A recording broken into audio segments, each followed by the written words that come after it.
adik-adik semuanya, Assalamualaikum warahmatullahi wabarakatuh. Perkenalkan, nama kakak Julpa Paridatus Zakia.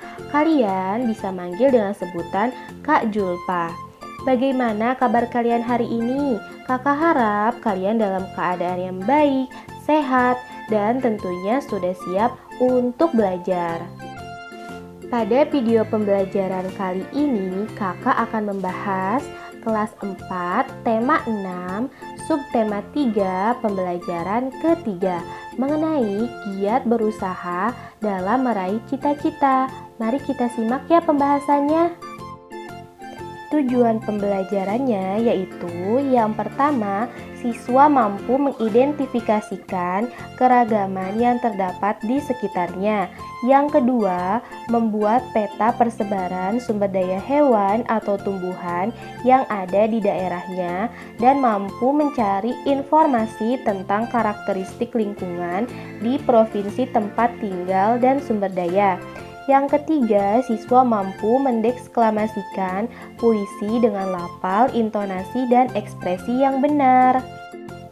Cita-cita tidak mengenal suku, agama, atau kebangsaan. Semua orang dapat menempatkan cita-cita setinggi langit, namun setiap orang harus berusaha keras untuk mencapainya.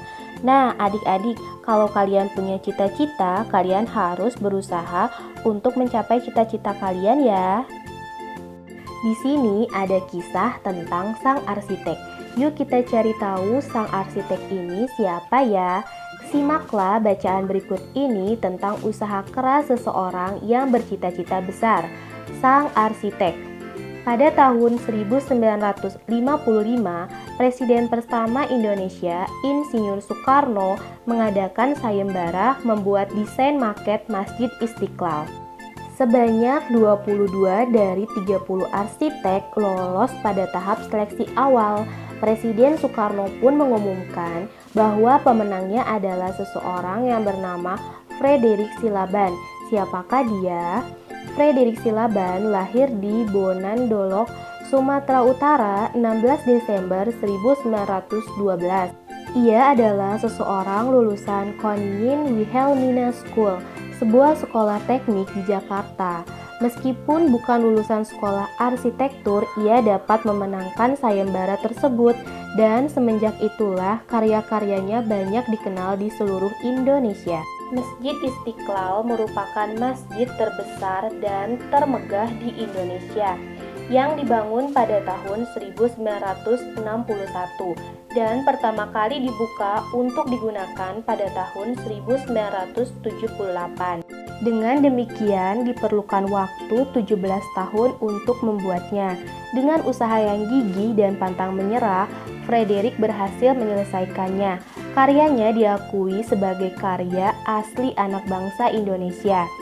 Ia bahkan berhasil menyandingkan pembangunan masjid ini dengan gereja katedral di Jakarta. Gereja katedral adalah gedung tempat umat Katolik beribadah. Konsep persatuan dan kesatuan yang dibuat oleh Presiden Soekarno dapat diwujudkan dengan baik melalui kedua bangunan tersebut. Hingga kini, kedua gedung yang menjadi simbol toleransi dan persatuan ini tetap kukuh berdiri meski arsiteknya telah tiada. Tak hanya berkarya membuat Masjid Istiqlal, beberapa gedung bersejarah telah dirancangnya. Sepanjang hayatnya, ia telah ikut merancang 700 bangunan di seluruh Indonesia. Bangunan tersebut antara lain Gedung Stadion Gelora Bung Karno, Jakarta 1962, Monumen Pembebasan Irian Barat, Jakarta 1963, Monumen Nasional atau Tugu Monas, Jakarta 1960, Gerbang Taman Makam Pahlawan Kalibata, Jakarta 1953, dan Tugu Katulistiwa, Pontianak 1938. Nah, di sini kakak ada soal. Lengkapilah diagram berikut ini berdasarkan bacaan yang tadi. Kakak akan mencontohkan jawabannya terlebih dahulu. Cita-cita Frederick Silaban yaitu menjadi seorang arsitek. Halangan yang dihadapinya yaitu bersaing dengan 30 arsitek untuk memenangkan desain Masjid Istiqlal. Nomor 2-nya kalian isi ya. Sikap yang dimilikinya yaitu yang pertama, usaha yang gigih, yang kedua, pantang menyerah. Silahkan kalian isi nomor 3. Usaha yang dilakukannya yaitu berhasil mengerjakan Masjid Istiqlal dalam waktu 17 tahun. Nomor 2 dan nomor 3-nya silahkan kalian isi. Perhatikan gambar tempat ibadah umat beragama di Indonesia di atas dengan sesama. Dapatkah adik-adik menjelaskan gambar-gambar di atas? Gambar yang pertama yaitu gambar masjid, tempat ibadah umat Islam. Gambar yang kedua yaitu gereja, tempat ibadah umat beragama Kristen dan Katolik. Gambar yang ketiga yaitu gambar pura, tempat ibadah umat beragama Hindu. Gambar yang keempat yaitu gambar wihara untuk umat beragama Buddha. Gambar yang terakhir yaitu kelenteng, tempat ibadah untuk umat beragama Konghucu. Apakah tempat-tempat beribadah ini ada di daerah kalian adik-adik? Masyarakat Indonesia terdiri atas pemeluk agama yang berbeda-beda. Umat beragama dari tiap-tiap agama memerlukan tempat beribadah untuk memenuhi kebutuhan rohani mereka. Setiap tempat ibadah memiliki bentuk dan pengaturan yang khas. Amatilah daerah sekitarmu bersama dengan teman sekelompokmu. Lakukan kegiatan berikut. Yang pertama, kamu akan dibagi menjadi beberapa kelompok. Setiap kelompok akan mencari informasi tentang 2 tempat ibadah keagamaan. Yang kedua, carilah informasi tentang rumah ibadah dari 2 agama yang berbeda di Indonesia. Tentukan 1 tempat ibadah yang paling terkenal di Indonesia. Catatlah informasi tentang nama, tahun berdiri, dan sejarah singkat tentang tempat ibadah tersebut. Yang ketiga, carilah gambar tentang rumah ibadah tersebut. Cari tahu makna setiap bagian bangunan ibadah tersebut. Catatan mengerjakan tugasnya yaitu yang pertama, dengan menggunakan sebuah kertas karton ukuran A3, tempelkan gambar rumah ibadah tersebut dan berilah keterangan di bawahnya.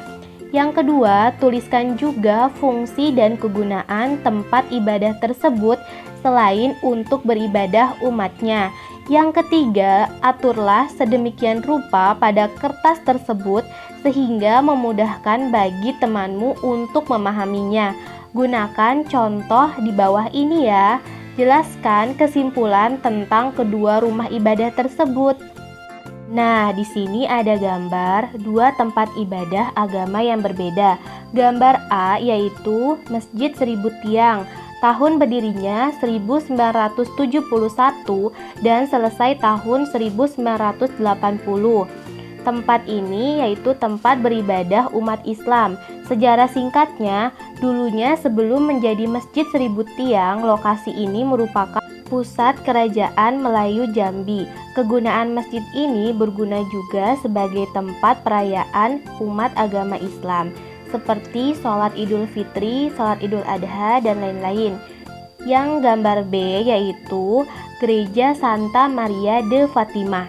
Tahun berdirinya tahun 1954, tempat ibadah umat Katolik. Sejarah gereja ini dibangun oleh seorang kapiten bermarga Ciu pada tahun 1954. Kegunaannya sebagai tempat beribadah umat beragama Katolik. Kesimpulannya, masyarakat Indonesia terdiri atas pemeluk agama yang berbeda-beda. Setiap tempat ibadah memiliki bentuk dan pengaturan yang khas. Perhatikanlah peta persebaran sumber daya alam hayati yang terdiri di Indonesia berikut. Peta di atas merupakan peta tematik, yaitu peta yang berisi informasi khusus. Peta persebaran sumber daya alam berupa tumbuhan di atas menunjukkan daerah-daerah yang memiliki sumber daya tumbuhan untuk kebutuhan hidup masyarakat Indonesia. Sumber daya alam tumbuhan di Indonesia antara lain adalah tanaman pangan, tanaman industri, dan hutan. Ayo baca teks bacaan di bawah ini bersama-sama. Mendeklamasikan puisi memerlukan persiapan yang baik. Selain menghafalkan baris demi baris, kamu juga harus memahami makna puisi tersebut. Setiap orang bisa memiliki pemahaman yang berbeda terhadap makna puisi. Salah satu cara untuk membedakan makna puisi adalah dengan memberikan penekanan pada saat mendeklamasikannya. Pemberian tekanan pada baris puisi biasanya menggunakan tanda V.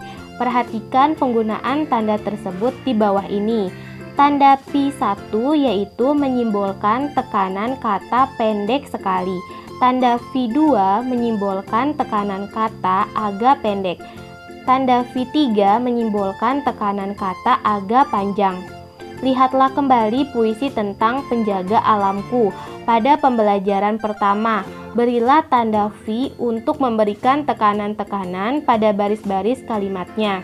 Kemudian latih kembali cara mendeklamasikannya dengan mengikuti tanda jeda yang telah dibuat sebelumnya dan tanda untuk memberikan penekanan. Deklamasikan puisi tersebut di hadapan orang tuamu, mintalah pendapatnya, kemudian lakukan perbaikan berdasarkan pendapatnya. Mintalah orang tuamu menceritakan tentang salah satu tempat ibadah yang pernah mereka kunjungi. Tanyakan mengapa orang tuamu pergi ke sana. Alhamdulillah adik-adik, pembelajaran hari ini telah selesai. Terima kasih, kalian sudah dapat menyelesaikan materi hari ini dengan baik. Kamu memang anak pintar. Jangan lupa membereskan perlengkapan belajar. Yang terpenting adalah jangan lupa berdoa setelah belajar. Sampai bertemu di video pembelajaran berikutnya. Wassalamualaikum warahmatullahi wabarakatuh.